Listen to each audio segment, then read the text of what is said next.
ஹலோங்க எல்லாம் எப்படி இருக்கீங்க? சம்மர் வெக்கேஷன் முடிஞ்சு ஸ்கூல்லாம் ரீஓப்பன் பண்ண போகிறாங்க. சூப்பரான ஒரு பொட்டேட்டோ பவுச்சுங்கிற ஒரு ஸ்நாக்ஸ் ரெசிபி தாங்க நம்ம பார்க்க போகிறோம். ரொம்ப சிம்பிளான இன்க்ரீடியன்ஸ் தான். மைதா மாவு எடுத்துக்கோங்க. இந்த பவுலில் ஒரு அரை பவுல் நான் எடுத்திருக்கேங்க. அதோட தேவையான அளவு உப்பு ஆட் பண்ணிக்கோங்க. அதை எல்லாத்தையும் நல்லா மிக்ஸ் பண்ணிக்கோங்க.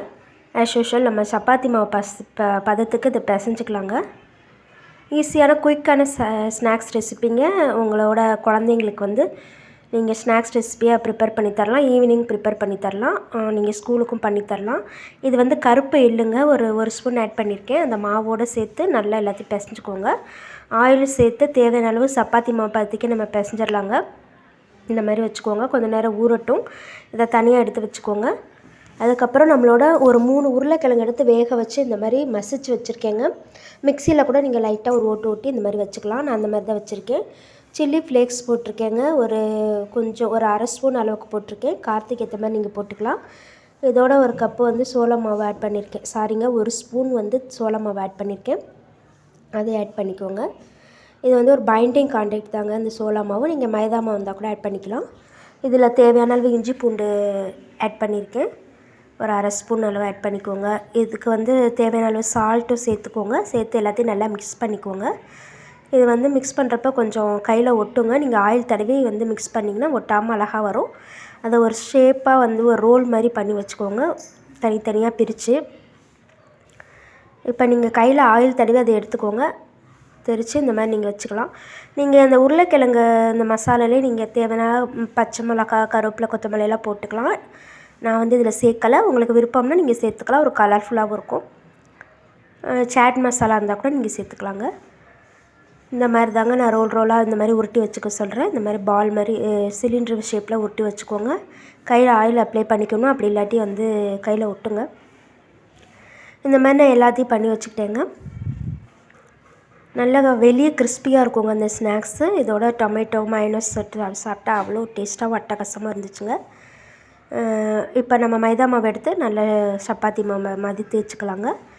2 கார்னரையும் கட் பண்ணிடுங்க. அப்போ தான் ஷேப்பாக வரும். நல்லா அது ஊறிடுச்சு. கார்னரை கட் பண்ணிட்டு நம்மளோட அந்த பொட்டேட்டோ ரோல் அதில் வச்சு கவர் பண்ணிட வேண்டியதாங்க. இந்த மாதிரி 3 இதாக கட் பண்ணிக்கோங்க. உங்களுக்கு எவ்வளோ மாவு இருக்கோ நீங்கள் அந்த அளவு பொட்டேட்டோ அந்த மிக்சிங் செஞ்சு நீங்கள் ஸ்டஃப் பண்ணிடலாம் உள்ள. இந்த மாதிரி ரோல் பண்ணிக்கோங்க. நீங்கள் கடைசியாக வந்து மைதாவை வந்து தண்ணியில் கரைச்சி இந்த மாதிரி ஒட்டிக்கலாங்க. நீங்கள் இந்த மாதிரி பண்ணிங்கன்னா போய் ஒட்டிக்கும். ஈஸியாக குயிக்காக ஒரு 5 நிமிஷத்தில் செய்யக்கூட டக்குன்னு செஞ்சிடலாங்க.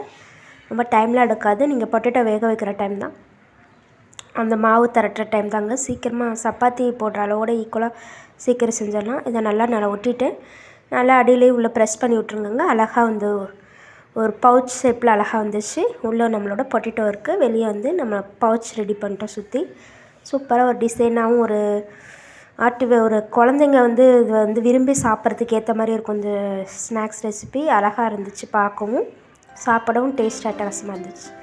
எல்லாத்தையும் நம்ம ரோல் பண்ணிட்டோங்க. என்கிட்ட இந்த உருளைக்கிழங்கு ஸ்டஃபிங்க்கு ஏற்ற மாதிரி எல்லாத்தையும் நான் பண்ணியிருக்கேன். மீதி இருந்தால் கூட நீங்கள் ஃப்ரிட்ஜில் ஸ்டோர் பண்ணிக்கலாம். நீங்கள் உருளைக்கிழங்கு ஸ்டஃபிங் ரெடி பண்ணிட்டு நீங்கள் அதை கூட யூஸ் பண்ணிக்கலாங்க. ஆயில் வந்து பேனில் ஊற்றிக்கோங்க. கொஞ்சம் கம்மியாக ஹீட்டில் வச்சுக்கோங்க. இதை வந்து மீடியம் ஃப்ளேம்லேயே வைங்க. உள்ளே நல்லா ஏற்கனவே உருளைக்கிழங்கு நம்ம வேக வச்சுருக்கோம். இருந்தாலும் நல்லா உள்ளே அந்த மசாலாஸ்லாம் நல்லா வெந்து வரத்துக்காக இது மாதிரி வைங்க.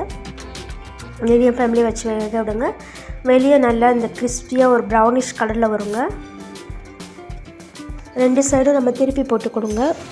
மீடியம் ஃப்ளேம்லேயே வச்சு நல்லா மொறுமொறுன்னு இருக்கும். இப்போ இங்கே பாருங்கள், ஒன்று திருப்பி போடுங்க. பார்க்கவே அவ்வளோ அழகாக இருக்குது பாருங்கள். சூப்பராக இருக்குது பார்த்தீங்களா? எல்லாம் மீடியம் ஃப்ளேமில் வெந்துட்டுருக்கு. நல்லா வெந்ததுக்கப்புறம் நீங்கள் ஒன்று எடுத்துடலாம். எடுத்து சர்வ் பண்ணிக்கலாம். சூப்பராக இருக்குங்க. குழந்தைங்க வந்து ஸ்நாக்ஸுன்னு கேட்டால் நம்மள்ட்ட இருக்க உருளைக்கிழங்கு வச்சு இந்த ஸ்நாக்ஸ் ரெசிபி செஞ்சிடலாம். எல்லா வீட்லேயும் உருளைக்கிழங்கு ஸ்பெஷல் இருக்கும். மைதா இருக்கும். தேவையான இன்க்ரீடியன்ட்ஸ் எல்லாமே வச்சுருப்போம். நல்லா வெந்துருச்சு. உள்ளேயும் நல்லா வெளியும் நல்லா வெந்துருச்சு. நம்மளுக்கு பார்க்குறப்பே தெரியும். அதை ஒன்று நான் எடுத்துக்கிறேன். சூப்பரான உங்கள்கிட்ட டொமேட்டோ கெச்சப்பு மயோனைஸ் வச்சு நீங்கள் இதை சர்வ் பண்ணிக்கலாம். பார்க்க கலர்ஃபுல்லாகவும் சாப்பிட டேஸ்ட்டாகவும் இருந்துச்சுங்க. கண்டிப்பாக அந்த ரெசிபியை ட்ரை பண்ணுங்கள். இந்த ரெசிபி பிடிச்சிருந்துச்சுன்னா லைக் பண்ணுங்கள். நம்ம சேனலை மறக்காமல் சப்ஸ்கிரைப் பண்ணிக்கோங்க. ஓகே, வேறு ஒரு சூப்பரான வீடியோவில் மீட் பண்ணுறேன். நான் உங்கள் காயத்ரி. Bye bye.